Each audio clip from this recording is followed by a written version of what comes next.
আকাশের ওই নীল ঠিকানায় মেঘেরা সাদা ডানা ছড়ায়, ওদেরই সেই ভালোবাসা এ মনে আজ পেয়েছে ঠাঁই। খানবাড়িতে খানিকের নিস্তব্ধতা বিরাজমান। সবাই এতক্ষণ আশ্চর্য নয়নে তাকিয়ে মোজাম্মেল খানের কথাগুলো শুনছিল। মেঘ আবিরের মুখের পানে স্থির দৃষ্টিতে চেয়ে আছে, কিন্তু আবিরের অভিব্যক্তি ঠিক কি বোঝা যাচ্ছে না। ইকবাল খান আর মোজাম্মেল খান টুকিটাকি কথা বলছেন, বাকিরা চুপচাপ দাঁড়িয়ে আছে। ডেকোরেশনের জন্য আসা ৩-৪ জন ছেলে প্রয়োজনীয় জিনিসপত্র নিয়ে ছাদে যাচ্ছে। সিঁড়ির কাছাকাছি যেতেই আলী আহমেদ খান হুঙ্কার দিলেন, তোমাদের আর কতক্ষণ লাগবে? বাসায় মেহমান আসার সময় হয়ে গেছে, অথচ তোমাদের কাজই শেষ হচ্ছে না। বেশিক্ষণ লাগবে না আঙ্কেল। এই কথা সকাল থেকে শুনে আসছি। এমন তাড়াহুড়োতে কাজ করছো যে বিয়ে বাড়িকে পুরো স্বাধীনতা দিবসে সাজিয়ে ফেলেছ। শুধু লাল সবুজ দিয়ে কেউ বিয়ে বাড়ি সাজায়? সরি আঙ্কেল, সত্যি বলতে তাড়াহুড়ো করতে গিয়ে আগে চেক করতে মনে ছিল না, এখন আর ভুল হবে না। শুনো, আমার একমাত্র ছেলের বিয়ে বলে কথা, এমনভাবে সাজাবে যেন বাড়ির সাজ দেখে এলাকার মানুষ তাক লেগে যায়। টাকা নিয়ে একদম ভেবো না। জি আঙ্কেল। ছেলেগুলো ছাদে চলে যাচ্ছে। মোজাম্মেল খান আচমকা ধীর কণ্ঠে বললেন, ভাইজান একটা কথা বলি। হ্যাঁ। মোজাম্মেল খান শীতল কণ্ঠে বলেন, আমি 1 বছর যাবৎ ওদের বিয়ের কথা বলেছি, তবুও তুমি রাজি হলে না। হঠাৎ কি এমন হলো যে হুট করে বিয়ের সিদ্ধান্ত নিলে, তাও আবার আগামীকালই? আলী আহমেদ খান মলিন হেসে বললেন, তোর ছেলের জন্য? মানে? তানভীর বলেছে মেঘকে আবিরের কাছে বিয়ে না দিলে আবির নাকি মরে যাবে। সবাই অতর্কিত আবিরের দিকে তাকালো, অথচ আবির রুষ্ট চোখে তানভীরের দিকে তাকিয়ে দাঁতে দাঁত চেপে রাগান্বিত কণ্ঠে বলল, শালা, মরে যাওয়ার কথা বলতে বলেছি তোকে। তানভীর ঠোঁট চেপে ডান হাতে 2 আঙ্গুল কানে ধরে বিড়বিড় করে বলল, সরি, মুখ ফসকে বেরিয়ে গেছিল। ধুর শালা। তানভীর কপট রাগী স্বরে বলল। শালা না, সম্বন্ধী। আবির ঠোঁট বাঁকিয়ে রাগী স্বরে বলল, তোকে আমি দেখে নেব। মাহমুদা খান বললেন, আবির, রুমে গিয়ে ফ্রেশ হয়ে খাওয়া দাওয়া করে নে, রেডি হতে হবে তো। আবির ঘড়ির দিকে তাকিয়ে উদ্বিগ্ন কণ্ঠে বলল। এই ভর দুপুরে রেডি হয়ে কি করবো? আলী আহমেদ খান মেঘকে ইশারা করে গম্ভীর কণ্ঠে বললেন, আমার বৌমা শহর ঘুরে গায়ে হলুদের ফটোশুট করার ইচ্ছে। যাও, শাওয়ার নিয়ে ঝটপট রেডি হও। আবির মেঘের দিকে একবার তাকালো, পরপর সবার দিকে এক নজর তাকিয়ে আচমকা মেঘকে কুলে তুলে নিল। আলী আহমেদ খান সহ উপস্থিত সবাই আটকে উঠল। মেঘ অস্পষ্ট গলায় আর্তনাদ করে উঠল। আলী আহমেদ খান তপ্ত স্বরে বললেন, তোমাকে রুমে গিয়ে শাওয়ার নিতে বলছি, তুমিও ওকে কোলে নিয়েছো কেন? আবির রাশভারী কণ্ঠে বলল, আমি আপনাদের কাউকে বিশ্বাস করি না। কোন বর্ষে রেখে যাবো এখানে? যদি আবার লুকিয়ে ফেলেন, আমি আর কোন রিস্ক নিতে পারবো না। সরি। আবির মেঘকে কোলে নিয়ে নিরুদ্বেগ ভঙ্গিতে সিঁড়ি দিয়ে উঠছে। তানভীর হাত দিয়ে মুখ চেপে হাসছে। আলী আহমেদ খান, মোজাম্মেল খান, ইকবাল খান স্তব্ধ চোখে তাকিয়ে আছে। বাড়ির মহিলারাও থম মেরে দাঁড়িয়ে আছেন। 3 দিন আগে সন্ধ্যার অনেক পর আলী আহমেদ খান অফিসে নিজের কেবিনে বসে কাজ করছিলেন। মোজাম্মেল খান আজ অফিসে আসেনি। আবির সিফাতের উপর রাগ করে দুপুরের দিকেই অফিস থেকে চলে গেছে। ইকবাল খান সন্ধ্যা পর্যন্ত ছিলেন। হঠাৎ বাসা থেকে কল আসছে, বাজার নিয়ে যেতে হবে, তাই উনিও সন্ধ্যার দিকে চলে গেছেন। সিফাত কাজ শেষ করে অনেকক্ষণ এমনিতেই বসে বসে আলী আহমেদ খানের সাথে গল্প করছিল। রাত বেশি হওয়ায় সিফাতকেও ছুটি দিয়ে দিয়েছেন। সিফাত অফিস থেকে বের হওয়ার 10 মিনিটের মধ্যে রাকিব আর রাসেল আলী আহমেদ খানের কেবিনের সামনে উপস্থিত হলো। রাকিব সালাম দিয়ে মৃদু স্বরে বলল, আঙ্কেল, ভেতরে আসতে পারি? আলী আহমেদ খান কপাল ভাঁজ করে বললেন, আরে রাকিব যে, আসো ভিতরে আসো। রাসেলকে খানিক দেখে কিছুটা চিন্তিত স্বরে জানতে চাইলেন, কি ব্যাপার তোমার হঠাৎ আমার কাছে কি মনে করে? রাকিব পেছনে ঘুরে কিছুটা তপ্ত স্বরে ডাকলো, এই তানভীর, ভেতরে আয়। তানভীর গুটি গুটি পায়ে রুমে এসে মাথা নিচু করে দাঁড়ালো। রাকিবদের সাথে তানভীরকে দেখে আলী আহমেদ খান একটু বেশি অবাক হলেন। তানভীরের দিকে তাকিয়ে গুরুগম্ভীর কণ্ঠে শুধালেন, কি হয়েছে? রাকিব শ্বাস ছেড়ে বুকে সাহস নিয়ে বলল, আঙ্কেল, আপনার কাছে একটা রিকোয়েস্ট ছিল। বলো। প্লিজ, না করবেন না? ঠিক আছে, বলো। রাসেল এবার সাহস করে বলল, আঙ্কেল, আবির একজনকে খুব বেশি পছন্দ করে, তাকে বিয়ে করতে চায়। এখন আপনার সমর্থন প্রয়োজন, প্লিজ না করবেন না। আলী আহমেদ খান রাগী স্বরে বললেন, আবির তোমাদের পাঠিয়েছে? তানভীর চটজলদি উত্তর দিল, না না, ভাইয়া কিছু জানে না, আমরা নিজে থেকে আসছি। রাকিব ঠান্ডা কণ্ঠে বলতে শুরু করলো, আঙ্কেল, এখানে আসার ব্যাপারে আবিরকে আমরা কিছুই জানাইনি। আবির জানলে কখনো আসতে দিত না। কিন্তু চোখের সামনে আবিরের এত কষ্ট দেখে আমাদের সহ্য করতেও কষ্ট হয়। আবির আপনাকে খুব সম্মান করে, শুধুমাত্র আপনাদের কথা ভেবে নিজের মনের আবেগ প্রকাশ করতে পারে না। সত্যি বলতে আবির মেঘকে অনেক বেশি ভালোবাসে, মেঘকে বিয়ে করতে চায়, কিন্তু আপনারা রাজি হবেন কি না সেই ভয়ে এতদিন আপনাদের কিছু বলতে পারছিল না, আর না মেঘকে কিছু বলেছে। এখন মেঘও আবিরকে খুব পছন্দ করে। আপনি ওদের সম্পর্কটা প্লিজ মেনে নিন। এখন আবার কি করতে হবে? আবিরাজ বাসায় নিজের মনের কথা জানাবে, মানে মেঘকে বিয়ে করার কথা বলবে। আপনি প্লিজ রাজি হয়ে যাবেন। একমাত্র আপনি বললে বাসার সবাই মেনে নেবে। যদি আমি মেনে না নিই তখন? রাকিব আতকে উঠে বলল, আঙ্কেল এমন কিছু করবেন না প্লিজ। কেন করব না? আমার ছেলের জন্য বউ খোঁজার অধিকার কি আমার নেই? সে নিজে কিছু করতে সাহস পাচ্ছে না বলে তোমাদের পাঠিয়েছে, আর তোমরাও আমাকে মানাতে চলে আসছো। শুনো, তোমাদের বন্ধুকে বলে দাও আমি ওর সম্পর্ক মানবো না। তানভীর ভুরু কুচকে প্রশ্ন করল, কেন মানবে না বড় আব্বু? আমার ইচ্ছে আমি ছেলেকে দেখে শুনে বিয়ে করাবো। তোমার কোনো আপত্তি আছে? জি, বনু আর ভাইয়া দুজন দুজনকে ভালোবাসে, সেইখানে অন্য কাউকে দেখার তো প্রশ্নই আসে না। তাছাড়া আপনি ভাইয়ার জন্য অন্য কোনো মেয়ে দেখলেও বিশেষ কোনো লাভ হবে না, কারণ ভাইয়া আমার বোনকে ছাড়া আর কারোর দিকে ফিরেও তাকাবে না। আলী আহমেদ খান গম্ভীর কণ্ঠে বললেন, তানভীর, তুমি কি জানো না খানবাড়িতে প্রেম নিষিদ্ধ? প্রেম নিষিদ্ধ বলেই ভাইয়া বনুর সাথে প্রেম করার চিন্তাও করেনি, সরাসরি বিয়ের সিদ্ধান্ত নিয়েছে। আপনি কি চান না ভাইয়া ভালো থাকুক? হ্যাঁ চাই, কিন্তু আমার নিয়ম নীতি ভেঙে নয়। তানভীর রাগে ফোঁস করে বলে ফেলল, কোন নিয়ম নীতি ভাঙার কথা বলছেন? যে নিয়ম নীতি সন্তানের সুখ সহ্য করতে পারে না, সেই নিয়ম নীতি চিরতরে ভেঙে দেওয়াই উচিত। আপনার নিয়ম নীতি কি সন্তানের জীবনের থেকেও বেশি দামি? মানে? তানভীর চুপ হয়ে গেছে। আলী আহমেদ খান পুনরায় বললেন, কি বলতে যাচ্ছ? তানভীর গম্ভীর কণ্ঠে বলল, মেঘকে না পেলে ভাইয়া সুইসাইড করবে। আলী আহমেদ খান বসা থেকে দাঁড়িয়ে চিৎকার করে উঠলেন। হোয়াট? রাকিব শীতল কণ্ঠে বলল, জি আঙ্কেল, আর বিষয়টা এখন মজার জায়গাতেও নেই। আবিরের সাথে আমি পার্সোনালি অনেকবার কথা বলেছি, তার ঘুরে ফিরে এই একই কথা। প্রায় 30 মিনিটের মতো তানভীর, রাসেল, রাকিব আর আলী আহমেদ খানের আলাপ পরিচিতি চলল। একদম শেষ পর্যায়ে আলী আহমেদ খান শর্ত সাপেক্ষে আবিরের সম্পর্কটা মোটামুটিভাবে মেনে নিয়েছেন। রাকিবদের বিদায় দিয়ে তানভীরের সাথে আরও প্রায় 40 মিনিটের মতো কথা বলেছেন। সেখানে বসেই আবিরকে রাজশাহী পাঠানোর পরিকল্পনা করলেন। আবিরকে এক প্রকার বাসে উঠিয়ে তারপর মাহমুদা খানের সাথে দেখা করতে যান।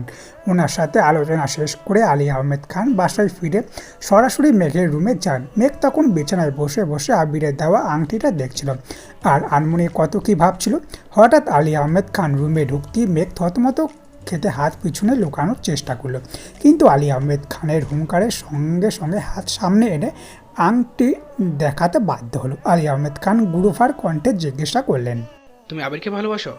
মেঘ অবাক লোচনে তাকিয়ে আবিরের শিখিয়ে দেওয়া কথাগুলো মনে করার চেষ্টা করলো, কিন্তু আলী আহমেদ খানের সামনে দাঁড়িয়ে মিথ্যা বলার মতো সাহস মেঘের নেই, তাই বাধ্য হয়ে বলল, জি। বিয়ে করতে চাও? মেঘ আতকে উঠে শীতল চোখে তাকালো, কিছুক্ষণ নীরব থেকে ধীর কণ্ঠে বলল, আপনারা রাজি থাকলে। আলী আহমেদ খান গুরুভার কণ্ঠে বলে উঠলেন, তুমি সত্যি সত্যি আবিরকে ভালোবাসলে আর বিয়ে করতে চাইলে আমি যা যা বলবো তা মানতে হবে। যদি রাজি থাকো তাহলে 3 দিন পরই তোমাদের বিয়ে দিয়ে দিব। বলো রাজি? মেঘ আশ্চর্য নয়নে তাকিয়ে রইল।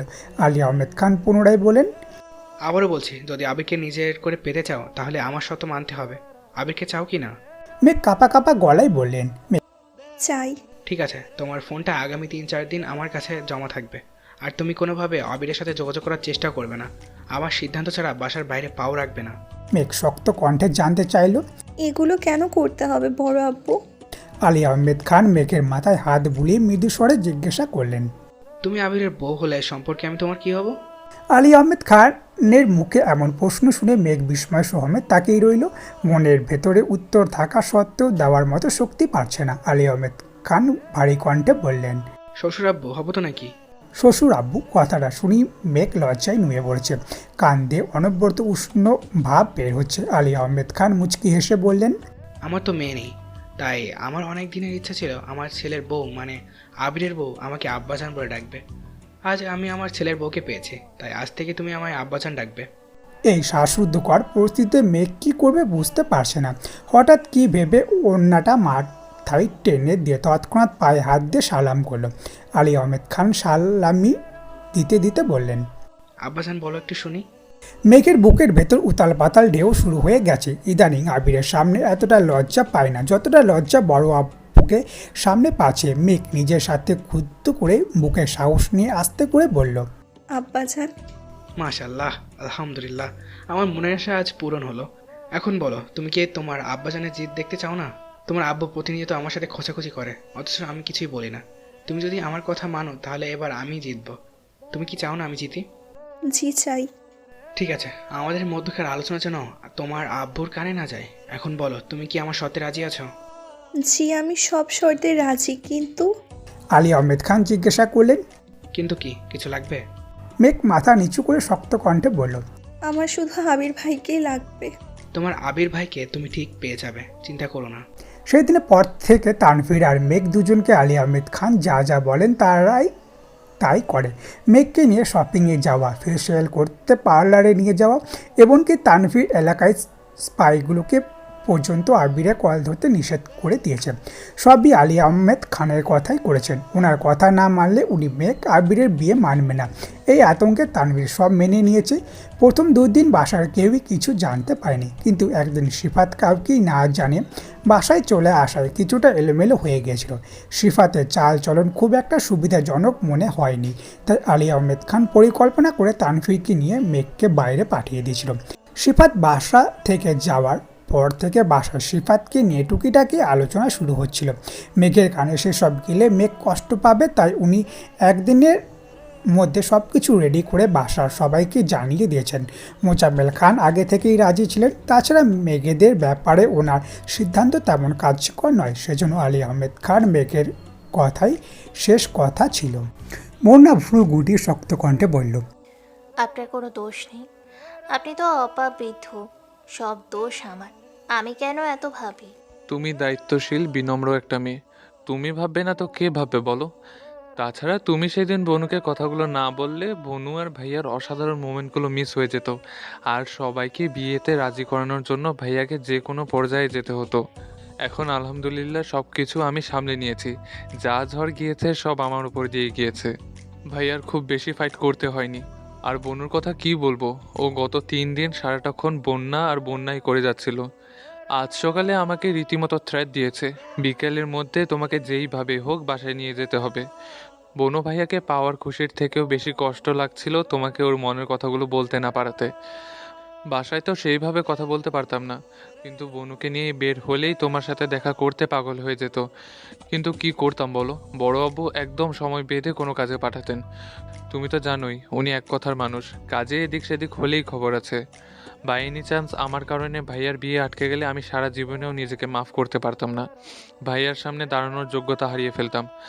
আমার মুখের সামান্য একটা কথাতে ভাইয়া যে মস্ত বড় ভুল সিদ্ধান্তটা নিয়েছিল, আমি চাইনি সেই সিদ্ধান্তের জন্য বর্তমানে ওদের উপর কোনো প্রভাব পড়ুক। তাই ভাইয়াকে সারপ্রাইজ দিতে নিজেকেই বলির কুমির হতে হয়েছে।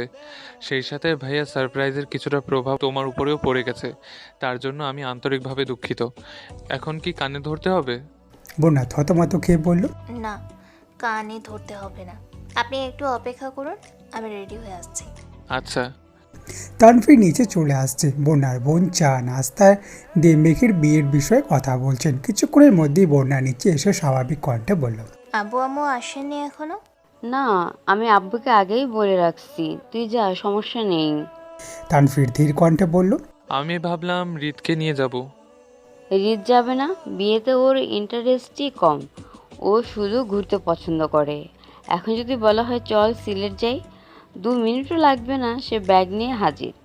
আর যদি মুখ ফসকেও বলে ফেলি বিয়েতে যেতে হবে, তাহলে ওর তাল বাহানা শুরু হয়ে যাবে। ওর আশা করে লাভ নেই, তার থেকে বরং বন্যাকে নিয়ে যাও। আচ্ছা আপু, কাল পরশু 2 দিনেরই দাওয়াত রইল, অবশ্যই আসবেন প্লিজ। আচ্ছা ঠিক আছে, সাবধানে যেও। বন্যা, তুইও সাবধানে থাকিস। তানভীর বন্যাকে নিয়ে বেরিয়ে মুখলিস মিয়ার দোকান পর্যন্ত আসতেই মুখলিস মিয়া নজরে পড়ল। উনি ওদের দেখে বসা থেকে দাঁড়িয়ে পড়েছেন। তানভীর একটু সামনে গিয়ে বাইক থামিয়ে ঠান্ডা কণ্ঠে বলল, আমি আসছি এখনই। তানভীর মুখলিস মিয়া সামনে এসে ভুরু নাচাতেই মুখলিস মিয়া ভারী কণ্ঠে বললেন, কি হইছে? তানভীর তপ্ত স্বরে বলল, আপনার বউরে আমার বাড়িতে লইয়া যাইতেছি। ক্যারে? আর কত বাপের বাড়িতে থাকবো? শ্বশুর বাড়ির হাওয়া বাতাসেরও তো দরকার আছে নাকি? আমার বউয়ের কিছু হলে আমি কিন্তু তোমারে সাইরা দিতাম না। আসছে, নিজের দুইটাকে সামলান, আমারটাকে আমি বুঝে নিব। আপনাকে শুধু জানাতে আসছিলাম, এখন আসি। বোনটাকে নিয়ে বাসায় আস্তে আস্তে সন্ধ্যার পর হয়ে গেছে। আবিরের পুরো বাড়ি লাল, গোল্ডেন, বেগুনি, সবুজ, নীল রঙের আলোকসজ্জায় ঝলমল করছে। বাসার সামনে বিশাল আকৃতির গেট বড় করে আবির মেঘের নাম লেখা। বন্যা মন্ত্রমুগ্ধ নয়নে তাকিয়ে আছে। মেঘের 2 বছরে অনাবিল ভালোবাসার পূর্ণতা পেয়েছে আজ। গেটে পার হতেই মোজাম্মেল খান আর আলী আহমেদ খানের সাথে দেখা। বন্যা সালাম দিতেই ওনার সঙ্গে সালামের উত্তর দিলেন। বন্যার ব্যাগের দিকে এক নজর তাকিয়ে মোজাম্মেল খান ঠান্ডা কণ্ঠে হুঙ্কার দিলেন, তানভীর, ব্যাগটা কি নিতে পারো না? তানভীর মাথা নিচু করে হাত বাড়িয়ে ব্যাগটা নিতে নিতে বিড়বিড় করলো। আমি আগেই নিতে চেয়েছিলাম, দেয়নি। মোজাম্মেল খান শুনল কি না কে জানে। বন্যা ওনাদের সাথে অল্প স্বল্প কথা বলে ভেতরে চলে গেছে। ডাইনিং রুমে ভর্তি আত্মীয় স্বজন। মেঘের মামার বাড়ি মানুষজন ততক্ষণে চলে আসছে। মিমের মামার বাড়ি, খালার বাড়ি থেকে অনেকে আসছে। তাছাড়া এলাকা মানুষ তো আছে। এত মেহমান দেখে বন্যা মাথা নিচু করে দ্রুত মেঘের রুমে চলে আসছে। মেঘ লেহেঙ্গা পরে পুরোপুরি রেডি হয়ে বিছানায় বসে বসে বন্যাকে একের পর এক মেসেজ দিচ্ছে, বারবার কল দিচ্ছে। আকস্মিক বন্যা কোমল কণ্ঠে ডাকলো, ননদিনী। মেঘ চোখ তুলে তাকে বন্যাকে দেখে ছুটে গিয়ে বন্যাকে জড়িয়ে ধরে আবেগকে জড়িত কণ্ঠে বলতে শুরু করলো, আমার খুব কান্না পাচ্ছিল, তোকে বারবার কল দিচ্ছি, মেসেজ করছিলাম, তুই রেসপন্স করছিলি না। আমি ভাবছিলাম তুই বোধহয় আসবিই না। এই আনন্দের দিনে তুই আমার পাশে না থাকলে আমার সব আনন্দ মাটি হয়ে যেত। তুই বিশ্বাস করবি না, বড় আব্বা আমার ফোন নেওয়ার পর থেকে তোর সাথে একটু কথা বলার জন্য আমি কি পরিমাণ ছটফট করেছি। অন্য কারো ফোন দিয়ে কল দেওয়ার মতো অবস্থাও ছিল না। বড় আপু এই 3 দিন অফিসেও যাননি, সারাক্ষণ বাড়িতে ছিলেন। ফেসিয়াল করতে পাঠানো, শপিংয়ে পাঠানো থেকে শুরু করে আমার খাওয়া, রেস্ট সবেতেই উনি নজরদারি করেছেন। আমি সুযোগ পেলেই ভাইয়াকে তোর কথা জিজ্ঞেস করতাম, ভাইয়া কবে নিজের মনের কথা আমাকে বলবে। আমি সে আশা পর্যন্ত করিনি। সকালে ভাইয়াকে বলেছি যদি তোকে আনতে না পারে তাহলে যেন আজ বাসায় না আসে। বন্যা মোলায়েম কণ্ঠে বলল, আমি সবই বুঝতে পেরেছি, কোনো সমস্যা নেই। তুই যে বিপদে ছিলি এটা ঠিকই বুঝতে পারছিলাম, কিন্তু আমার রাগ উঠেছিল তোর ভাইয়ের উপর। উনি মেসেজে রিপ্লাই করে না, ফোন নাম্বার ব্লক করে রেখেছিলেন। হুট করে আজ কল দিয়ে বলো আগামীকাল বনুর বিয়ে। এই কথা শোনা মাত্রই আমার মেজাজ মাত্রাতিরিক্ত খারাপ হয়ে গিয়েছিল। সেই যে ফোন সাইলেন্ট করেছিলাম এখনও ওভাবেই আছে। সেই সব ভেবে এখন মন খারাপ করে সাজ নষ্ট করতে হবে না বেবি। মেঘ বন্যাকে ছেড়ে আদুরে কণ্ঠে জিজ্ঞাসা করলো, আমাকে কেমন লাগছে বেবি? আমি আর উত্তর দিব না। আজ থেকে যত কমপ্লিমেন্ট দেওয়ার সব আমার ভাসুর দেবে। ওনার নির্লজ্জ মার্কা কমপ্লিমেন্ট শোনার কোনো ইচ্ছে নেই আমার। উনি এখন আর আগের মতো নেই। তানভীর গলা খাকাটি দিয়ে আস্তে করে বলল, এই যে ব্যাগটা, মামা মামিদের সাথে কথা বলতে বলতে দেরি হয়ে গেছে। মেঘ আহ্লাদে কণ্ঠে বলল, ধন্যবাদ ভাইয়া, লাভ ইউ। থাক, এখন আর ভালোবাসা দেখাতে হবে না। দিচ্ছিলি তো বাসা থেকে বের করে। তোর বান্ধবীর রাগ না কমলে আমি এখন মোখলেস দাদার দোকানে সিঙ্গারা বেচতাম। মেঘ ফিক করে হেসে উঠল। তানভীর বন্যার দিকে তাকিয়ে স্বাভাবিক কণ্ঠে বলল, শাড়ি পরে তাড়াতাড়ি রেডি হও। যেতে যেতে আবার থামলো, ঘাড় ঘুরিয়ে হাসি মুখে বলল, লাভ ইউ টু। মেঘ চাপা স্বরে বলে উঠল, কাকে বলছো? বন্যা মেঘের দিকে তাকিয়ে রাগে কটমট করছে। তানভীর ভারী কণ্ঠে জানতে চাইল, কি বলছিস? না। বন্যা শাড়ি পরে মেঘের রুমই সাজুগুজু করছে। ধীরে ধীরে মেঘের মামিরাও মেঘকে দেখতে আসছে। জান্নাত আর আইরিন মিলে মিমকে জোর করে শাড়ি পরাচ্ছে। সব মিলিয়ে মোটামুটি 8-10 জন মেয়ের রুমের উপস্থিত। লেহেঙ্গা পরার কারণে মেঘ ঠিক মতো নড়াচড়া করতে পারছে না, তাই চুপচাপ বিছানায় বসে বসে সবার সাজগুজ দেখছে। আবির মেঘকে দেখতে মেঘের রুমের দরজায় এসে থমকে দাঁড়িয়েছে। রুম ভর্তি এত মানুষ দেখে সঙ্গে সঙ্গে কপাল কুচকালো। ঘাড় কাত করে মেঘকে দেখার চেষ্টা করলো। লেহেঙ্গা পরে রাজরানী সেজে বিছানায় ঠিক মাঝ বরাবর বসে আছে মেঘ। মেঘকে দেখেই আবির স্পন্দন জোরালো হচ্ছে। কেউ দেখার আগেই আবির দরজা থেকে সরে কিছুটা দূরে গিয়ে উচ্চস্বরে ডাকলো, মেঘ। মেঘ বিছানা থেকে নামতে নামতে উত্তর দিল, জি। আবির পুনরায় ডাকলো, মেঘ। মেঘ 2 হাতে লেহেঙ্গা কিছুটা উঠিয়ে দরজা পর্যন্ত ছুটে গেল। দরজার সামনে আবিরকে না পেয়ে ভুরু কুচকে আবির কোথায় আছে দেখার জন্য ব্যালকনি থেকে ঝুঁকলো। আচমকা মেঘের স্নিগ্ধ গালে ঠোঁট ছোঁয়ালো আবির। মেঘ পূর্ণ ব্যাধিত আঁকিতে তাকানোর পূর্বেই আবির দ্রুত স্থান ত্যাগ করলো। মেঘ গালে হাত রেখে থম মেরে দাঁড়িয়ে আছে, বুকের ভেতরে হৃৎপিণ্ডটা পিটপিট করছে। আবির আশ্চর্য কর্মকাণ্ডগুলো মেঘকে নাজেহাল করে দিচ্ছে। মেঘ পুনরায় রুমে চলে গেছে। আবির সিঁড়ি দিয়ে নামতে নামতে ব্যস্ত কণ্ঠে বলল, প্রোগ্রাম কখন শুরু হবে? আলী আহমেদ খান ছেলের দিকে তাকিয়ে শক্ত কণ্ঠে বললেন, একটু ধৈর্য রাখো। 14 মিনিট 23 সেকেন্ড যাবৎ ধৈর্য ধরে বসে আছি। আর কত? আপনাদের বেশি দেরি হলে আমি কি মেকিনে প্রোগ্রাম শুরু করে দেবো? আলী আহমেদ খান গুরুগম্ভীর কণ্ঠে বললেন। 10 মিনিটের মধ্যে প্রোগ্রাম শুরু হবে, যাও এখন। আবির বিড়বিড় করতে করতে যাচ্ছে। 5 মিনিট হলে ভালো হতো।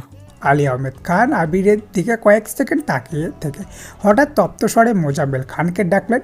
মোটামুটি 5 থেকে 7 মিনিটের মধ্যেই প্রোগ্রাম শুরু হয়েছে। সম্পূর্ণ চাঁদ জুড়ে লাইটিং, বিশাল আকৃতির স্টেজ করা হয়েছে। ক্যামেরাম্যানরা আবির মেঘের ছবি তোলায় ব্যস্ত। আইরিন, মিম নাচের প্রিপারেশন নিচ্ছে। তানভীর, সাকিব সবাইকে ঠিকঠাক মতো বসাচ্ছে। গানের লিস্ট ঠিক করেছে। নিচে মেইন গেটের বাইরে বিরিয়ানি রান্না হচ্ছে। মোজাম্মেল খান নিচ থেকে তানভীরকে কল দিচ্ছেন। তানভীর কল রিসিভ করে আসছি বলে দ্রুত নামতে গেল। আচমকা বন্যাকে সিঁড়ি দিয়ে উঠতে দেখে থামার চেষ্টা করলো। বন্যার পরনে ওয়াটার হুড রঙের শাড়ি, প্রথমবারের মতো চুল ছেড়ে গর্জিয়াস লুকে এসেছে। অনাম্বর মেয়েটার এই চোখ বাঁধানো সাড়ম্বর সাজে বিমোহিত তানভীর। বন্যার দিকে তাকিয়ে থেকে উদাসভাবে সিঁড়ির পার্শ্ব ঘেঁষে পা রাখতে নিয়ন্ত্রণ হারিয়ে হুড়মি খেয়ে পড়তে নিল।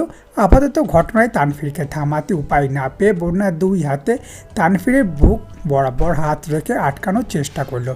তানভীর নিজের উপর বল প্রয়োগ করে থামতে পারল। বন্যার হাতে কবজিতে চাপ খেয়েছে। তানভীর ভেজা গাত্র সেই সাথে তৈরম মারতে উদ্ধৃত স্পন্দন উপলব্ধ করতেই বন্যা উদ্বিগ্নপূর্ণ কণ্ঠে জানতে চাইল, আপনি ঠিক আছেন? তানভীর সহসা এক সিঁড়ি পেছুতেই বুকের উপরে থাকা বন্যার হাতগুলো সরে গেল। বন্যা আস্তে করেই নিজের হাত ছেড়ে পুনরায় জিজ্ঞাসা করলো, আপনি ব্যথা পাননি তো?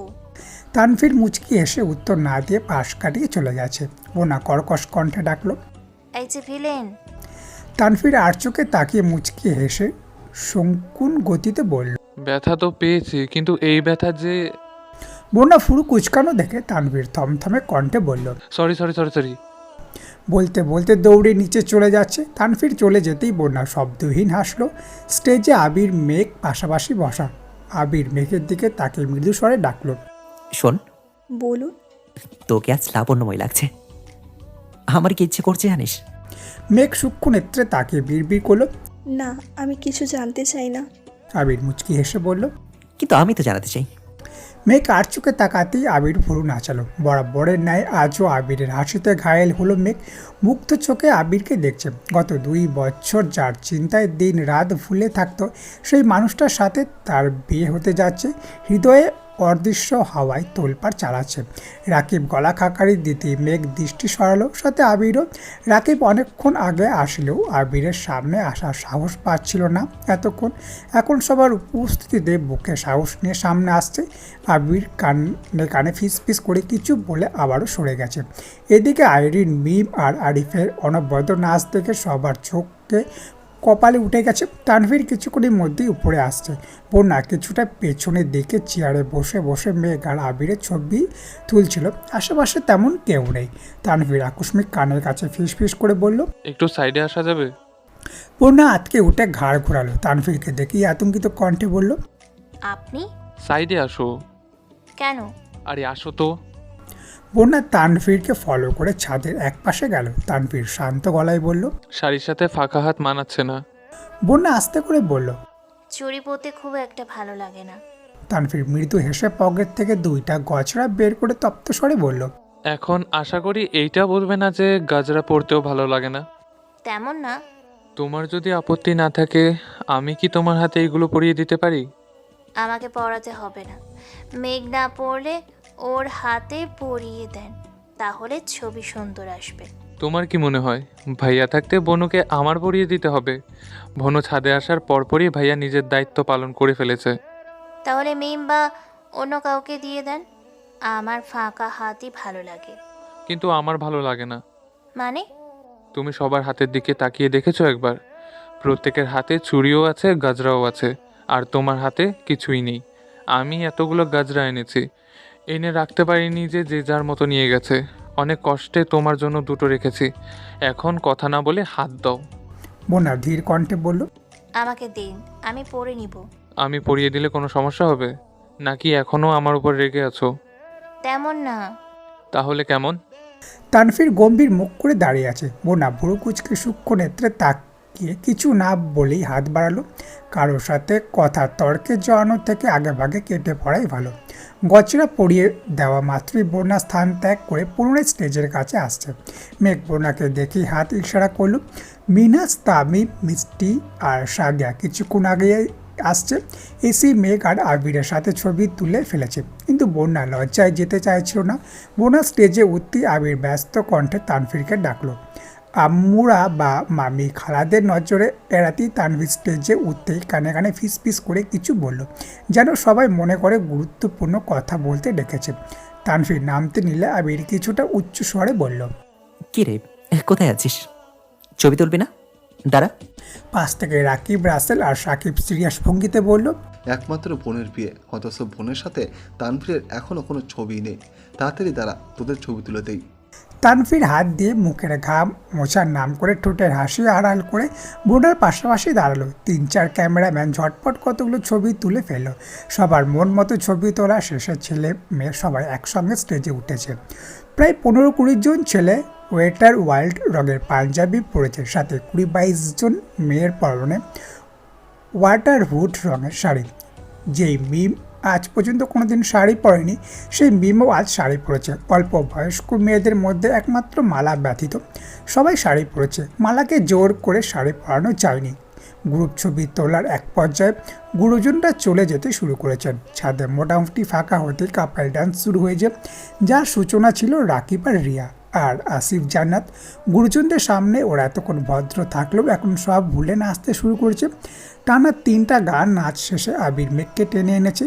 সবার রিকোয়েস্ট শুরু দিয়ে মেঘ আর আবির 2টা গানে পারফরমেন্স করছিল, কিন্তু আচমকা মোজাম্মেল খান আসতেই মেঘ লজ্জায় সেই যে বসেছে আর ওঠেনি। এখন ছাদের দরজা বন্ধ করে মেঘকে উঠিয়ে তারপরও যেন লজ্জা না পায়। একদম লাস্টে আবির, মেঘ, রাকিব, রিয়া, আসিফ জান্নাত, তানভীর, বন্যা, আরিফ, মিম, মিনাজ, মিষ্টি, তামিম, সাদিয়া, রাসেল, সোনাইয়া, রাকিব, আইরিন সহ বাকি যারা ছিল সবাই একসঙ্গে হাওয়াই হাওয়াই গানে পারফরমেন্স করছে।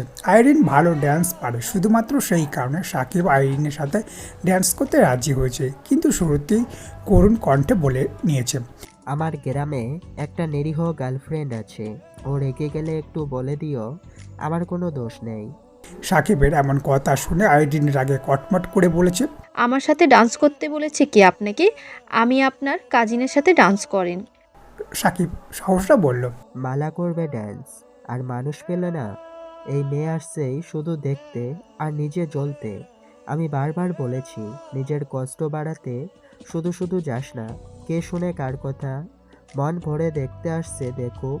তোমাকে যেটা বলেছি সেটা করবা, ঠিক আছে? আচ্ছা। এদিকে আরিফ আর মিমের একটু পরপর ঝগড়া লাগা দেখে তানভীর 2টাকে শাস্তি স্বরূপ কাপল ডান্স করতে বলেছে। অনুষ্ঠান প্রায় শেষ পর্যায়ে, যে যার মতো গল্প করতে করতে নিচে চলে যাচ্ছে। কিছুক্ষণের মধ্যেই মেহেদি দেওয়া শুরু করতে হবে। আবির আর তানভীর বিয়ের কেনাকাটা করতে মার্কেটে যাবে, তাই একটু তাড়াহুড়োতেই প্রোগ্রাম শেষ করতে হয়েছে। বন্যা আর আইরিন গল্প করতে করতে নেমে গেছে। মিম হুট করে ওদের দেখতে না পেয়ে দৌড়ে নিচে নামতে গিয়ে ছাদের দরজায় হোঁচট খেয়ে সঙ্গে সঙ্গে চিৎকার করে বসে পড়েছে। 2 হাতে পা চেপে কান্না করছে। ছাদের সাউন্ড বক্সের শব্দের কারণে মিমের অল্প বিস্তার কান্নার শব্দ কেউ শুনতে পায়নি। আরিফ দরজা পর্যন্ত এসে মিমির কান্না শব্দ শুনে কিছুটা চিন্তিত স্বরে জানতে চাইল, কি হয়েছে? মিম কাঁদতে কাঁদতে বলল, হোঁচট খেয়েছি। আরিফ সঙ্গে সঙ্গে ফোনে ফ্ল্যাশ জ্বালিয়ে মিমির পায়ের কাছে ধরল। বৃদ্ধা আঙুল থেকে অনর্গল রক্ত বের হচ্ছে। মিমির 2 হাত রক্ত লেগে আছে। আরিফ নির্দিষ্ট কণ্ঠে বলতে শুরু করলো, শাড়ি পরে কেউ এইভাবে ছোটাছুটি করে? দেখি হাতটা ধরো। মিম কাঁদতে কাঁদতে আরিফের হাতটা শক্ত করে ধরে বসা থেকে উঠলো, কিন্তু ব্যথার চোটে পা ফেলতে পারছে না। আরিফ মিমির এক হাত ধরে আস্তে আস্তে নামাচ্ছে। কোনো মতে নিচ পর্যন্ত গিয়ে মিম হাওমাও করে কাঁদতে শুরু করেছে। কি হয়েছে বলে আশেপাশে সবাই জড়ো হয়ে গেছে। আরিফ দৌড়ে ফার্স্ট এড বক্স আনতে চলে গেছে। মিমের কান্নার শব্দে তানভীর ছুটে এসে রাগান্বিত কণ্ঠে বলল, এইভাবে কাঁদছিস কেন? কি হয়েছে? মিম কাঁদতে কাঁদতে নিজের পা বাড়ালো। তানভীর রক্তব্য আঙুল দেখে কপাল কুচকে গভীর দৃষ্টিতে আরিফের দিকে তাকিয়ে চিৎকার করলো, এই আরিফ, তুইও কি ছোট মানুষ? এইভাবে ব্যথা দিচ্ছিস কেন? জান্নাত ফ্রিজ থেকে বরফ এনে দিল। মিম কাঁদতে কাঁদতে বলল, আরিফ ভাইয়া কিছু করেনি, আমি ওষুধ খেয়ে পড়ে গেছিলাম। তানভীর ঘাড় ঘুরিয়ে আরিফের দিকে এক নজর তাকালো। আরিফ ফার্স্ট অ্যান্ড বক্স হাতে মাথা নিচু করে দাঁড়িয়ে আছে। তানভীর হাত বাড়িয়ে স্বাভাবিক কণ্ঠে বলল, দে। পরপর মিমের দিকে তাকিয়ে তপ্ত স্বরে বলল, তুই কি হাঁটতে পারিস না? কথায় কথায় দৌড় দিতে কে বলে তোকে? কালকে বনুর বিয়ে আর তুই ব্যান্ডেজ বেঁধে ঘুরবি, এটা কি ভালো লাগবে? মিম কাঁদো কাঁদো কণ্ঠে বলল, আর এমন করবো না। ছাদে মেঘ, রিয়া, আবির, রাকিব, রাসেল, লিমন দাঁড়িয়ে গল্প করছে। মালা বরাবরের মতো দূরে একটা চেয়ার নির্বিকার ভঙ্গিতে বসে আছে। সবার হাসির মাঝে মেঘ হুট করে নিজের মাথা চেপে ধরে নিচে বসে পড়েছে। আবির সঙ্গে সঙ্গে মেঘকে ধরে উদ্বিগ্ন কণ্ঠে জিজ্ঞাসা করলো, এই কি হয়েছে তোর? মাথা ব্যথা করছে। মেঘের অল্প চাপেই মাথা ব্যথা শুরু হয়ে যায়। সেখানে সকাল থেকে ঠিকমতো খাওয়া নেই, সারাদিন বাইরে ঘুরে ফটোশ্যুট করছে। সন্ধ্যা থেকে ফাড়ি লেহেঙ্গা পরে বসে আছে, তারপর এতক্ষণ নাচানাচি করলে সব মিলিয়ে মাথায় প্রচণ্ড ব্যথা শুরু হয়ে গেছে।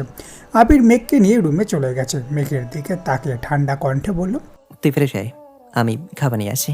আমি নিচে গিয়ে খেতে পারবো। তোকে ফ্রেশ হতে বলেছি। আবির নিচে গিয়ে মিমের অবস্থা দেখে কিছুক্ষণ দাঁড়ালো। উপরে মেঘের মাথা ব্যথা, নিচে মিমির পা কাটা। এই অবস্থায় কাকে কি বলবে বুঝতে পারল না। মেঘের জন্য খাবার নিয়ে আবার উপরে আসছে। অতিমাত্রায় ব্যথা সহ্য করতে না পেরে মেঘ মাথায় ওড়না বেঁধে রেখেছে। আবির অল্প করে মেঘকে খাইয়ে দিচ্ছে। হঠাৎ দরজা থেকে এক অপরিচিত কণ্ঠস্বর কানে আসলো, আসবো? আবির তেমন গুরুত্ব না দিয়ে মেঘ তাকে মৃদু হেসে বলল, মুন্নি আপু আসুন। মেঘের খাওয়া প্রায় শেষ। আবির প্লেট হাতে নিয়ে মাথা নিচু করে বেরিয়ে গেছে। মুন্নি মেঘের দিকে তাকিয়ে উদ্বিগ্ন কণ্ঠে বলল, মাথায় ওড়না বেঁধে রেখেছো কেন? মাথা ব্যথা? হ্যাঁ, সারাদিন ঘুরতে ঘুরতে আর পারছি না। আপু আপনি এত দেরি করে আসলেন কেন? আপনাকে না বলেছিলাম সন্ধ্যায় আসতে। কিভাবে আসবো বলো? রান্নাঘরে বাবুকে খাওয়াই, ঘুম পাড়িয়ে রেখে আসছি। এখন বলো, মেহেদি দেওয়ার মতো ধৈর্য আছে তোমার? মেঘ মাথায় হাত চেপে ধরে শক্ত কণ্ঠে বলল, না থাকলেও ধৈর্য রাখতে হবে, কাল যে আমার বিয়ে। মুন্নি মুচকি হেসে মেহেদি দেওয়া শুরু করলো। মেঘেদের এলাকায় মুন্নি এখন সুপরিচিত মুখ। বউ সাজাতে যেমন এক্সপার্ট, তেমনি মেহেদি দিতেও এক্সপার্ট। ওনার নিজস্ব পার্লার আছে, প্রায় অনেক বছর হবে। মেঘেদের বাসার সবার সাথে মোটামুটি ভালো সম্পর্ক। আগে একসময় ঈদে বাসায় এসে মেঘকে মেহেদি দিয়ে যেত। এখন কয়েক বছর যাবৎ আসতে পারে না, কারণ ওনার বাবুর 5-7 বছর বয়স। তাছাড়া পার্লারে চাপও তেমন সুযোগ পান না। মেঘের মাথা ব্যথা শুনে কেউ আর মেঘের রুমে আসার সাহস করেনি। সবাই মিমের রুমে বসে মেহেদি দিচ্ছে। আবির ফ্রেশ হয়ে একটা ফুলাতা টি শার্ট পরে মোটামুটি রেডি হয়ে ঔষধ নিয়ে মেঘের রুমে আসছে। ততক্ষণে মেঘের এক হাত অর্ধেক মেহেদি দেওয়া হয়েছে। আবির মেঘের দিকে তাকিয়ে শীতল কণ্ঠে বলল, ওষুধ খেয়েছিস? না। আবির কপালে আলতোভাবে হাত রেখে উষ্ণ স্বরে জানতে চাইল, ব্যথা বেশি? আবির একটা ওষুধ খুলে মেঘকে খাইয়ে আকুল কণ্ঠে বলল, টেনশন করিস না, কিছুক্ষণের মধ্যেই কমে যাবে। মুন্নি আপা 2-3 বার আবিরের দিকে তাকিয়েছে। আবির গ্লাস টেবিলে রাখতে রাখতে শান্ত স্বরে বলল, আমি শপিংয়ে যাচ্ছি, তোকে ছবি পাঠাবো, ফোন কাছে রাখিস। আচ্ছা। আবির যেতে নিয়ে আবারও থমকালো। মেঘের হাতের দিকে তাকিয়ে মোলায়েম কণ্ঠে বলল, আপু নামের জায়গাটা ফাঁকা রাখবেন, আমি এসে নাম লিখে দেবো। মুন্নি আবিরের দিকে স্পষ্ট দৃষ্টিতে তাকিয়ে হেসে বলল, ঠিক আছে ভাইয়া, তোমার নাম তুমিই লিখে দাও। আবির রুম থেকে বেরিয়ে গেছে। মুন্নি মিটিমিটি হাসছে আর মেঘকে মেহেদি দিয়ে দিচ্ছে। মেঘ কিছুক্ষণ পর্যবেক্ষণ করে উদ্বিগ্ন কণ্ঠে জিজ্ঞাসা করল, আপু আপনি হাসেন কেন? এমনিতেই হাসি পাচ্ছে। আপনি কি আবির ভাইকে নিয়ে হাসছেন? মাত্র যে আসছিল তার নাম কি আবির? জি। মুন্নি কপালে কয়েক স্তর ভাঁজ ফেলে গুরুতর কণ্ঠে বলে উঠল, ওর অন্য একটা নাম আছে, আছে না? আছে, কিন্তু সবাই এই নামেই চিনে। অন্য নামটা কি? সাজ্জাদুল খান। ইয়েস, সাজাদ, মনে পড়েছে। কি হয়েছে আপু, আপনি কি ওনাকে আগে থেকে চিনেন? কিন্তু উনি তো এত বছর দেশের বাহিরে ছিলেন, আপনি কিভাবে চিনবেন? মুন্নি মলিন হেসে জিজ্ঞাসা করলো, সে তোমাকে খুব ভালোবাসে, তাই না? অনেক ভালোবাসে। তোমাদের রিলেশনের বিয়ে? জি, মোটামুটি। কত বছরের রিলেশন? জানি না, আমি ওনাকে 2 বছর যাবত পছন্দ করি, কিন্তু ওনারটা জানি না। আমি যদি ভুল না করি, সাজ্জাদ মানে তোমার আবির ভাই তোমাকে কমপক্ষে 15 বছর ধরে পছন্দ করে।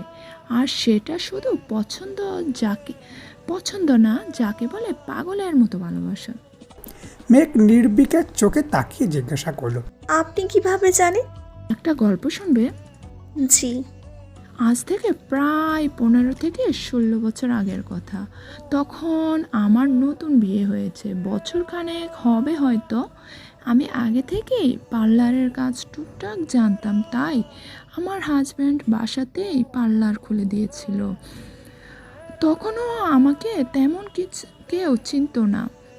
হালকা পাতলা মেকআপ, ফেসিয়াল আর টুকিটাকি মেহেদি দিয়ে দিতাম। হঠাৎ একদিন খেয়াল করলাম একটা ছেলে আমাদের বাসার ওপর পাশে দাঁড়িয়ে আমাদের বাসার দিকে তাকিয়ে আছে। ছেলের বয়স 12 থেকে 13 বছরের বেশি হবে না। আমি তেমন একটা গুরুত্ব দিলাম না।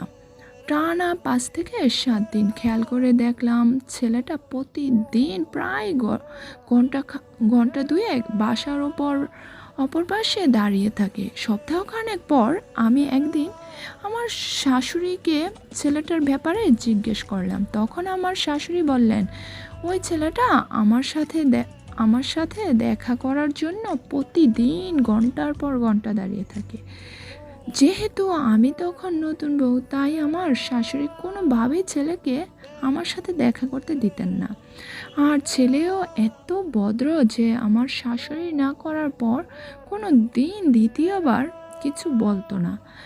আমি আমার হাজব্যান্ডকে বিষয়টা জানাই। তারপর আমার হাজব্যান্ডকে নিয়ে একদিন ওই ছেলেটার কাছে যাই। ছেলেটা আমাকে দেখে আকুল কণ্ঠে জিজ্ঞেস করেছিল, আপু, আপনি কি মেহেদি দিতে পারেন?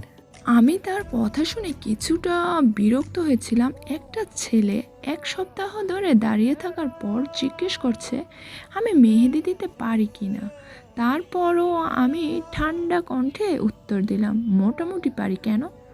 দুজনকে মেহেদি দিতে পারবেন? হ্যাঁ, পারবো, কিন্তু মেয়ে হতে হবে আর আমার পার্লারে আসতে হবে। ছেলেটা নরম স্বরে বলেছিল, তারা আসতে পারবে না। আপনি বাসায় গিয়ে মেহেদি দিয়ে আসবেন প্লিজ। আমার হাজব্যান্ড কিছুটা রেগেই বলেছিল। আমার হাজব্যান্ডের ধমক খেয়ে ছেলেটার চোখে পানি চলে আসছিল। আমি অবাক চোখে ছেলেটাকে দেখছিলাম। ছেলেটা তার ব্যাগ থেকে কতগুলা 20, 50, 100 টাকার নোট বের করে আমার হাজব্যান্ডকে দিয়ে বারবার রিকোয়েস্ট করছিল যে আমি বাসায় যেতে রাজি হই। আমি কৌতূহল বশতই জিজ্ঞেস করি, কোথায় যেতে হবে? আমার বাসায়। আমার 2টা বোন আছে, ঈদে তাদেরকে মেহেদি দিয়ে আসবেন প্লিজ। আমি ছেলেটার কথাতে আরও বেশি বিস্মৃত হলাম। এইটুকু একটা ছেলে তার বোনদের কত ভালোবাসে যে পার্লার থেকে টাকা দিয়ে তার বোনদের মেহেদি পরাতে নিতে চাচ্ছে। আমার মন কিছুটা গলেও আমার হাজব্যান্ড ছিল শক্ত মনের মানুষ। সে এত সহজে বিশ্বাস করতে পারছিল না। তাছাড়া আমরা যেহেতু শহরে নতুন ছিলাম, তাই সেভাবে কাউকে বিশ্বাসও করতে পারতাম না। আমার হাজব্যান্ড অনেক জোরাজুরি করার পর ছেলেটার মুখ থেকে সত্যি কাহিনীটা বের করতে সফল হই। আর সেই কাহিনী কোনো রূপকথার গল্প থেকে কম না। মেঘ এতক্ষণ পূর্ব মনোযোগ দিয়ে গল্প শুনছিল। মুন্নি আপু থেমে যাওয়ায় মেঘ কপালে কিঞ্চিত ভাঁজ ফেলে জানতে চাইল, রূপকথার গল্পটা কি আপু? 3-4 বছরের এক রাজকন্যা খেলতে গিয়ে তার খেলার সঙ্গীদের হাতে মেহেদি দেখে বাসায় এসে ঠোঁট ভেঙে মেহেদির জন্য কান্না করছিল। রাজকন্যার আম্মুরা মেহেদি দিতে পারতো না, কিন্তু রাজকন্যা ছিল খুব জেদি আর অভিমানী। মেহেদি না দিলে খাবে না বলে কান্না করছিল। রাজপুত্র ছিল বাবা মায়ের একমাত্র ছেলে। বোন না থাকায় রাজকন্যাকে নিজের বোনের মতো ভালোবাসতো। ছোট্ট বয়স থেকেই বোনকে আগলে রাখার গুরু দায়িত্ব নিজের কাঁধে নিয়েছিল। সব কিছু সহ্য করতে পারলেও রাজকন্যার চোখের পানি সহ্য করতে পারতো না রাজপুত্র। বাড়ি ফিরে বোনের চোখে পানি দেখে আঁতকে উঠেছিল। কারণ জানার পর সঙ্গে সঙ্গে ছুটে গিয়ে মেহেদি কিনে নিয়ে আসছিল। কাঁপা কাঁপা হাতে সেই রাজকন্যার কোনোই অবধি মেহেদি দিয়ে দিয়েছিল। তখন থেকে কিছুদিন পর পর মেহেদির জন্য বায়না ধরত রাজকন্যা, আর সেই বায়না পূরণ করতে রাজপুত্র মেহেদি দেওয়ার প্র্যাকটিস শুরু করে। কিছুদিনের মধ্যে ভালোই শিখে ফেলেছিল। 2 বছর ঈদে রাজকন্যাকে হাতে পায়ে মেহেদি দিয়ে দিল। বিপত্তি ঘটল 3য় বছর। রাজকন্যা একটু একটু বড় হচ্ছিল, সেই সাথে তার হিংসুটে মনোভাব সৃষ্টি হচ্ছিল। 3য়বার ঈদে পাশের বাসার একটা পিচ্ছি মেয়েকে মেহেদি দেওয়ার অপরাধে রাজকন্যা কাঁদতে কাঁদতে পুরো বাড়ি মাথায় তুলে ফেলেছিল। রাজপুত্র রাজকন্যা ব্যতীত অন্য কাউকে মেহেদি দিয়েছে, এটা সে মেনেই নিতে পারছিল না। অবুঝ রাজকন্যার পাগলামিতে রাজপুত্র যে কিভাবে পাগল হয়েছে সে নিজেও বুঝতে পারেনি।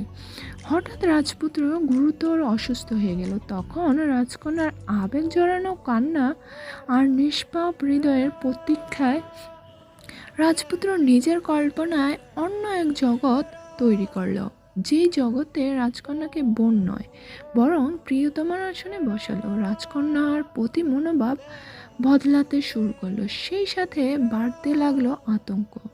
কারণ রাজপুত্রের মাথায় তখন ছোট্ট আরেকটা বোন ছিল যার বয়স 2 কি 3। রাজকন্যার এই হিংসুটে মনোভাবের জন্য সব সময় আটকে থাকতো রাজপুত্রকে কারো সাথে মিশতে দিতে না চাওয়া, কোমল মনের আকুতি, রাজপুত্রের প্রতি তীব্র অধিকার বোধ, সবইতেই ভীত হতো রাজপুত্র। সামনে ঈদ ঘনিয়ে এসেছিল। প্রতি বছরের মতো মেহেদি দেওয়ার গুরুদায়িত্ব তার উপরেই পড়ত, কিন্তু সে ভীত ছিল। আগের বছর পাশের বাসার পিচ্ছিকে মেহেদি দেওয়ার অপরাধে কান্না করায় বাসার কেউই সেইভাবে গুরুত্ব দেয়নি, কিন্তু এবছর নিজের বাসার চাচাতো বোনকে মেহেদি দেওয়ার অপরাধে যদি আবারও একই কাজ করে তখন কি হবে? আগের বছর পর্যন্ত রাজকন্যা শুধু তার বোন থাকলেও পরের বছর নাগাদ রাজকন্যার প্রতি নতুন অনুভূতি জন্মেছিল। ভয়ে সে আশেপাশে খোঁজ নেয়। আমার কথা জানতে পেরে আমাকে রিকোয়েস্ট করতে আসে। আমি আর আমার হাজব্যান্ড প্রথম দিকে পুরোপুরি বিশ্বাস না করলেও শুধুমাত্র রাজপুত্রের রিকোয়েস্টে সেই বাসায় যাই। অভিমানী রাজকন্যা রাজপুত্র ছাড়া কারো থেকে মেহেদি পরতে রাজি নয়। দীর্ঘ সময় বুঝিয়ে আমি তাকে মেহেদি পরাতে সফল হই। সেই থেকে আজ পর্যন্ত প্রতিটা ঈদে আমি তাকে মেহেদি পরিয়ে দিই। মেঘ আশ্চর্য নয়নে চেয়ে আছে। মুন্নি আপু মুচকি হেসে ফের বললেন, আশা করি বুঝেছ যে সেই রাজকন্যাটা তুমি আর রাজপুত্রটা তোমার আবির ভাই।